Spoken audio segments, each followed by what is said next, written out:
Just in, the Miami Dolphins injury report came out, and it is not good for Jalen Ramsey. This is Dolphins Today by Chat Sports.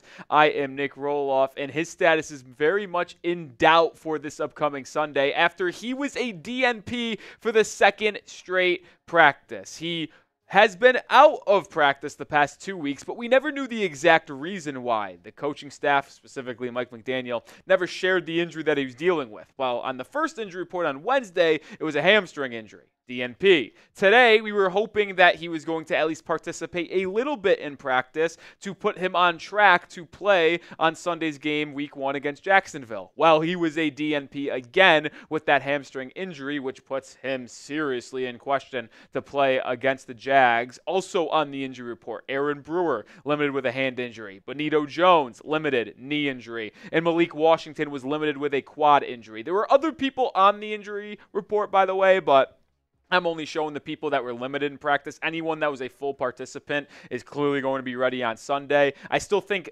Brewer, Benito, and Malik, actually I know Brewer's going to play. We'll talk about that later in the show. But all three should play outside of Jalen Ramsey, but he still might even play, and I'll talk about that in a second. But make sure you are subscribed to the channel because we are going to have you covered on all things Miami Dolphins, injury news, rumors. We'll be live on Sunday for the game against Jacksonville. So hit that sub button. Join us as we are getting closer and closer to 59K.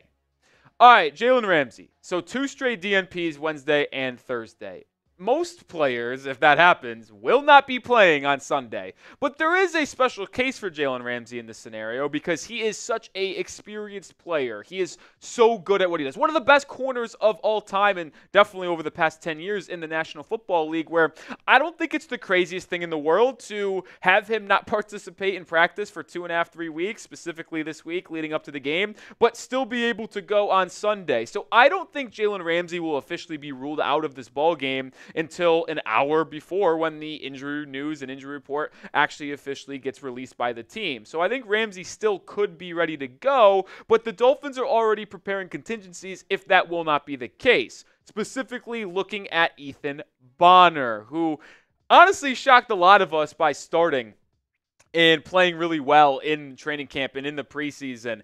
I didn't think Ethan was going to make the team. Hand up, didn't think that was going to be the case. But he made the team, and now he might actually end up being the number 1 corner opposite of Kendall Fuller in week 1's game against Jacksonville. Like, he's listed as the number 2 guy behind Ramsey, but there's also Saran Neal, the UDFA Storm Duck, as someone who could potentially be there. But with Bonner being the guy who flashed the most, Cam Smith being on IR, it seems like he would likely be that guy starting on the boundary in multiple cornerback sets alongside Kendall Fuller. And I give him credit because he's earned this role. The former Stanford Cardinal played really well in the preseason. He certified himself on this Dolphins roster. And like I said, with the injuries to Cam Smith, he now is that top guy behind Ramsey or Fuller if one of them misses games. And I do have a little bit of confidence in him. I can't lie. I have faith in the former Cardinal because he was really, really good in the preseason, man. He allowed that one 40-yard pass in the first preseason game, but outside of that pass, you take that away where he was pressing up, he got beat, it is what it is, it happens. He only allowed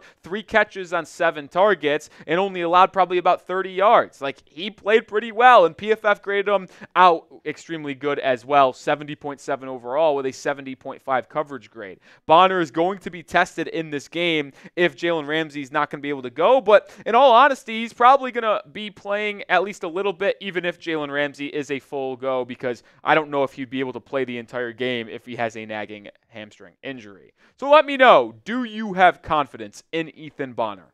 Type Y for yes, type N for no. I think he can be solid.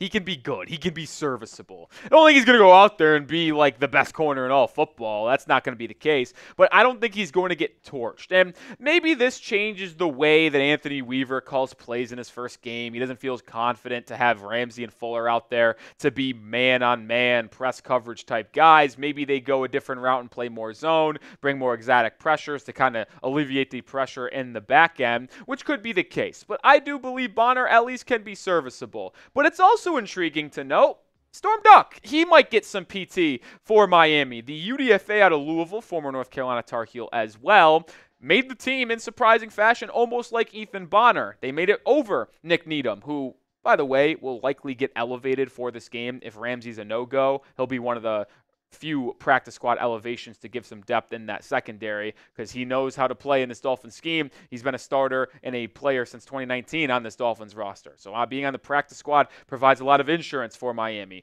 But Duck, someone also had a really strong camp, a really strong preseason. And Anthony Weaver, the DC, when asked about Jalen Ramsey's availability, said, well, we hope he's going to be playing. He's actually praying for it. And if he's not going to be able to go, opportunities for Storm Duck and Ethan Bonner will arise. We are presented by Game Time, the only way that you need to get your tickets because they have so many cool features that allow you to get the lowest price guaranteed and the best seat. You see it on screen right now. They allow you to see your exact vantage point when you're scrolling looking for tickets, so you'll never be bamboozled when you're going to a live event. Whether it's a comedy show, a concert, a game, it does not matter. And if you want to go to the home opener this upcoming Sunday, well, Game Time's the best place to do that. Or the second game of the year when they host the Buffalo Bills. That's a pretty good one too on Thursday Night Football. I use Game Time when I went to LSU USC in Vegas this past weekend, and I would implore you guys to do the same. They're also rolling out a new feature called Game Time Picks that allows you to make getting tickets to see your favorite teams play live even easier. It filters out the fluff to show you only incredible deals on great seats so you don't have to waste time searching through thousands of tickets. So take the guesswork out of buying your tickets with Game Time. Download the app, create an account, and use code CHATSPORTS for $20 off your first purchase. Terms apply, but again, create an account and redeem code CHATSPORTS, CHATSPORTS, for $20 off. Download Game Time today. What time is it? It's game time.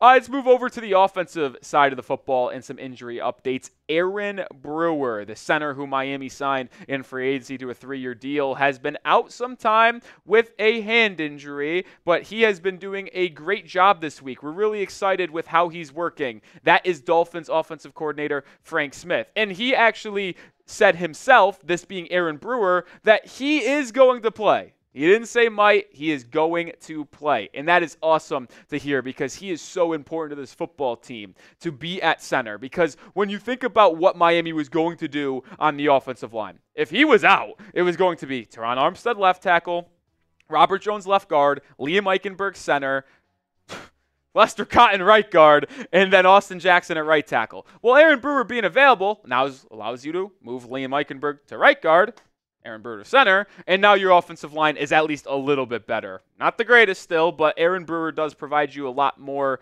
insurance and at least gives me more confidence because this is someone that Chris Greer had confidence in when they signed him to that 3-year deal to replace Connor Williams in free agency. I also think Aaron Brewer is a fine center, so having him ready to go week 1 is absolutely fantastic, and it's going to be huge to help push through this Dolphins running game, but also protect quarterback Tua Tagovailoa. Drop a number for me. Confidence level in the offensive line now that you know Aaron Brewer is going to play. Scale it 1 to 10. All right, last note here of the episode. David Furones talking with Anthony Weaver, the DC of Miami. You're definitely going to see some combination of 3 safeties at some point when referring to Jordan Poyer, Javon Holland, and Marcus Morris. He also said not to count out Elijah Campbell. But I'll tell you what, I've said this a long time ago, by the way.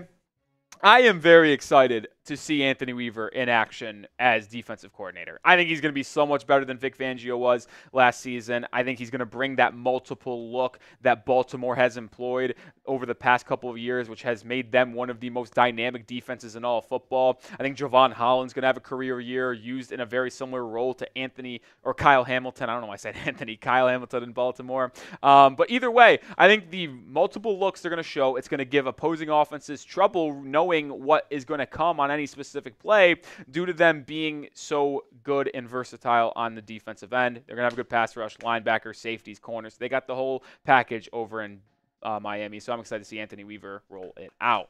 And we'll get to see it roll out on Sunday against Jacksonville for week 1 of the NFL season. Make sure you subscribe. Make sure you join us on Sunday for our watch party. This is the thumbnail. If you see it live on Sunday afternoon, we're going to be live an hour earlier before the game, so noon Eastern Time, 11 a.m. Central Time. Make sure you come over and join us.